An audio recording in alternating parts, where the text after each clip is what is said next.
ബംഗ്ലാദേശിലേക്ക് ഡിസംബറിൽ പോകുമെന്ന് സ്ഥിരീകരിച്ച മുൻ പ്രധാനമന്ത്രി ഷെയ്ഖ് ഹസീന തന്റെ ജനങ്ങളുടെ അടുത്തേക്ക് താൻ മടങ്ങും. തന്നെ ആർക്കും തടയാൻ സാധിക്കില്ല. 2024 ജൻസി കലാപം വിദ്യാർത്ഥി മുന്നേറ്റമായിരുന്നില്ല. വിദ്യാർത്ഥികളെ വൈകാരികമായി തെറ്റിദ്ധരിപ്പിച്ച് കൃത്യമായി ആസൂത്രണം ചെയ്ത നീക്കമായിരുന്നു.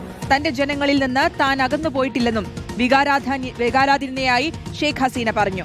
Foreign correspondence club of south ഏഷ്യയിൽ വെർച്വൽ പരിപാടിയിലാണ് ഷെയ്ഖ് ഹസീന ഇക്കാര്യങ്ങൾ പറഞ്ഞത്. YS അഭിനന്ദുണ്ട് വിശദാംശങ്ങൾ നൽകാൻ.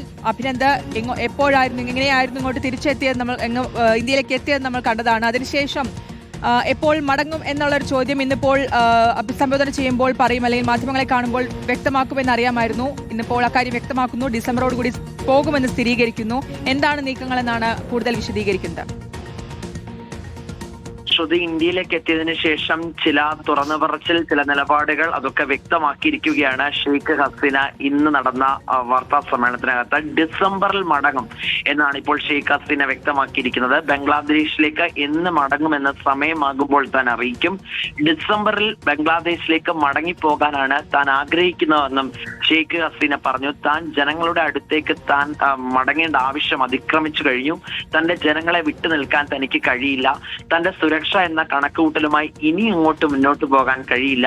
മുൻകാലത്തിലും താൻ ഇത്തരം വ്യവസ്ഥകൾക്കെതിരെ പോരാടിയിട്ടുണ്ട്. തന്റെ ഭാവിയെക്കുറിച്ച് താൻ ചിന്തിക്കുന്നില്ലെന്നും ജനങ്ങളുടെ ഭാവിയെക്കുറിച്ചാണ് താൻ ചിന്തിക്കുന്നതെന്നുമുള്ള പ്രസ്താവനകളാണ് ഇന്ന് ഉടനീളം നടത്തിയത്. ഒപ്പം തന്നെ ചില കാര്യങ്ങൾ കൂടി പറയുന്നുണ്ടായിരുന്നു. ഈ അന്ന് ഉണ്ടായതൊരു ജൻസി പ്രതിഷേധം, വിദ്യാർത്ഥികളുടെ പ്രതിഷേധം അല്ലായിരുന്നു, അതൊരു ആസൂത്രിതമായ ശ്രമത്തിന്റെ ഭാഗമായിരുന്നു എന്നൊക്കെ പറഞ്ഞ് വികാരാധീനയായ ഷെയ്ഖ് ഹസീനയാണ് തരത്തിൽ കാണാൻ കഴിഞ്ഞത്. വിദ്യാർത്ഥികളെ വൈകാരികമായി തെറ്റിദ്ധരിപ്പിച്ചു. കൃത്യമായി ആസൂത്രണം ചെയ്ത നീക്കമായിരുന്നു. ജൂലൈ 15-നാണ് പ്രതിഷേധങ്ങളുടെ സ്വഭാവം തന്നെ മാറിയത്. കൃത്യമായ നിർദ്ദേശങ്ങൾ ഇതിന് പിന്നിലുണ്ടായിരുന്നു. 2024 ജൻസി കലാപം ഒരു വിദ്യാർത്ഥി മുന്നേറ്റമായി ഞാൻ ഇപ്പോഴും കണക്കാക്കുന്നില്ല എന്ന് ഷെയ്ഖ് ഹസീന പറയുകയാണ്.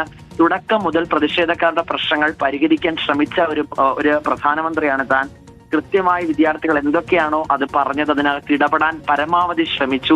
മുഹമ്മദ് യൂനുസ് എന്ന ഇപ്പോഴത്തെ പ്രധാനമന്ത്രി തന്നെ ഒരു ബുദ്ധികേന്ദ്രത്തിന്റെ നിർദ്ദേശപ്രകാരം പ്രക്ഷോഭം നടന്നുവെന്ന് പറഞ്ഞ് വ്യാഖ്യാനിച്ചു. എല്ലാത്തിനും പിന്നിൽ അധികാരത്തോടുള്ള അത്യാഗ്രഹമായിരുന്നു. അത് കൃത്യമായി മുഹമ്മദ് യൂനുസ് നടപ്പിലാക്കി. അങ്ങനെയാണ് ഇപ്പോൾ ഇന്ത്യയിൽ വന്ന് തനിക്ക് സംസാരിക്കേണ്ടി വരുന്നതെന്നും കൂടി ഷെയ്ഖ് ഹസീന വികാരാധീനയായി ഏതാണ്ട് 30 മിനിറ്റ് സംസാരിക്കുന്ന കാഴ്ചയാണ് കാണുന്നത്. ഒപ്പം തന്നെ ബംഗ്ലാദേശിലെ ചില കാര്യങ്ങൾ കൂടി പറയുന്നു. രാജ്യത്തിന്റെ വികസനം പൂർണ്ണമായും തകർന്നു. സാധാരണ ജനങ്ങളാണ് ഇപ്പോൾ വലിയ വില കൊടുക്കേണ്ടി വരുന്നത്. വ്യവസായ മേഖല പൂർണ്ണമായും തകർന്നു. ജനങ്ങൾ തൊഴിലില്ലാതെ നെട്ടോട്ടം ഓടുന്ന സാഹചര്യം. രാജ്യത്തിന്റെ അവസ്ഥ അങ്ങേയറ്റം ദയനീയമാണ്. ഇതൊന്നും കണ്ട് ഇന്ത്യയിൽ ഇനി കൂടുതൽ കാലം തനിക്ക് നിൽക്കാൻ കഴിയില്ല എന്നും തന്റെ സുരക്ഷ താൻ നോക്കുന്നില്ല എന്നും എന്തും സംഭവിച്ചുകൊണ്ടേ ഡിസംബറിൽ ബംഗ്ലാദേശിലേക്ക് മടങ്ങുമെന്നുള്ള നിലപാട് എന്തായാലും വ്യക്തമാക്കിയിരിക്കുകയാണ് ഷെയ്ഖ് ഹസീന. വികാരാധീനയായിരുന്നു ഷെയ്ഖ് ഹസീനയുടെ പ്രസംഗം ഉടനീളം നമുക്ക് കേൾക്കാൻ കഴിഞ്ഞത്. ബംഗ്ലാദേശിലേക്ക് ഡിസംബറിൽ പോകുമെന്നാണ് വ്യക്തമാക്കുന്നത് മുൻ പ്രധാനമന്ത്രിയായ ഷെയ്ഖ് ഹസീന. വിശദാംശങ്ങളാണ് YS അഭിനന്ദ് നൽകിയത്.